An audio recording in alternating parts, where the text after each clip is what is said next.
Welcome back, my friends. I'm JohnnyB with JohnnyB.com. Do you know how to avoid buying a money pit?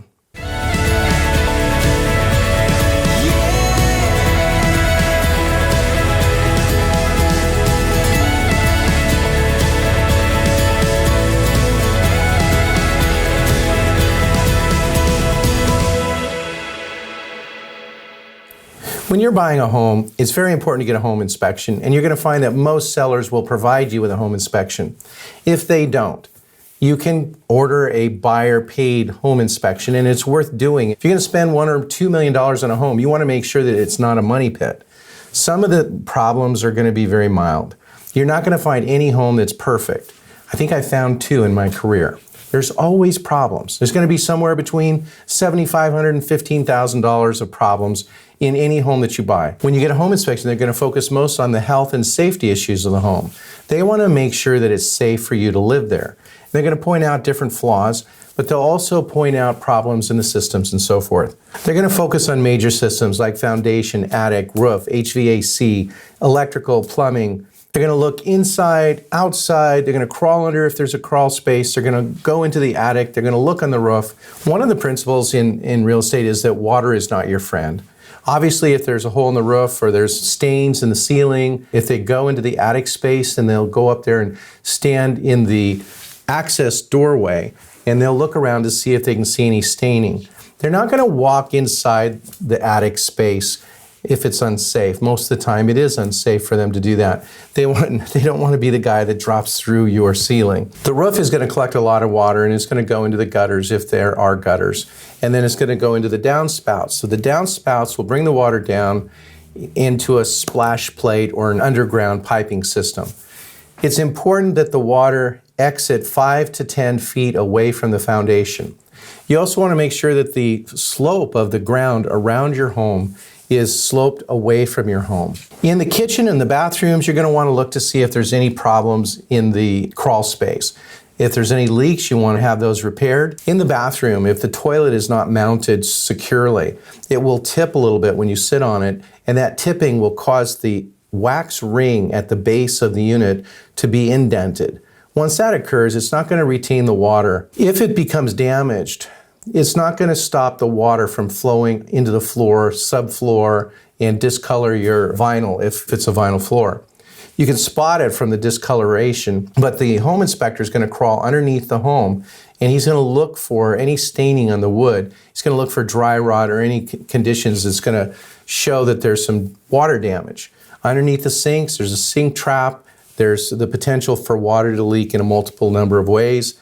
If that water hits wood, it's going to eventually cause dry rot. He's going to look in the kitchen. The kitchen is another source of water around the refrigerator, around the sink.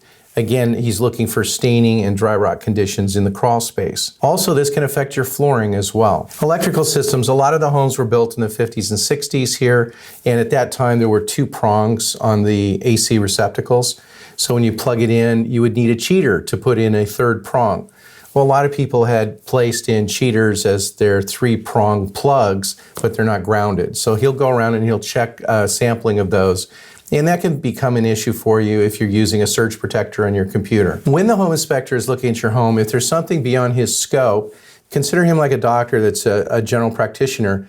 If there's a specialist required, he's going to make recommendations for a foundation inspection or some other kind of inspector, and that's something to watch for. If you're paying as a buyer for the inspection, you have the right to attend. And the best thing to do is not be there for the entire thing, although I will. I like to be there for the inspections because I always learn some new things from the inspectors. I recommend really talented inspectors with a great deal of experience. What you'll want to do is attend towards the end of the inspection, and I'll tell you when to show up.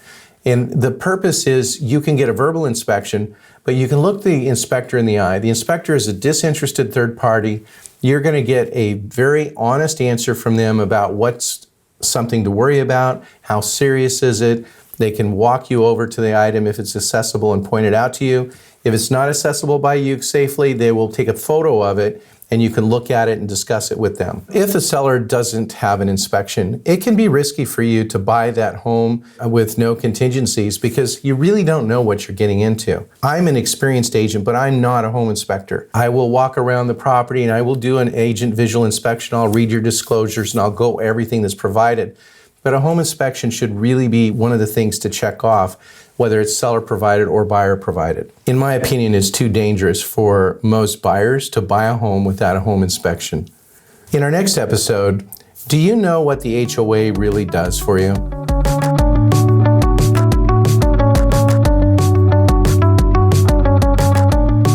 So where are these young couples getting their 20% down? I mean, you're talking about a couple $100,000 on $1 million property. Have they saved it up? Are mom and dad helping them? What do you normally see? What do you guys see? It's not a problem us Sacramento realtors deal with every day. And usually if someone does buy $1 million property, they're putting $500,000, $600,000, $700,000 down and they're more mature. And let's say it's not their first home in Sacramento. Now you got first time home. Where are they getting their cash? We want to know, right? Don't we? I'll tell you where. We have a whole lot of people that have super high degrees, phenomenal credentials. We have people that are immigrating with H-1B genius visas. And they have great jobs. These people make a ton of dough, and they've earned the money themselves. Mom and dad aren't just plunking down, here's a couple $100,000. Sometimes, but most of the time they're saving up their money. The average client of mine is about 31 years old. They're buying their first home. They usually have the money in the bank to do it. They have a great career. Many of them have master's degrees, from Ivy League schools. They've earned it. They've earned it, and now they're paying for it because they got the big house. Well, they're investing in it. If you've got a big house and it's going up, 17%. Even a little bit, it's a big thing. $1 million to 17%, $170,000, not even you take into account the compounding effect. Wow, amazing stuff.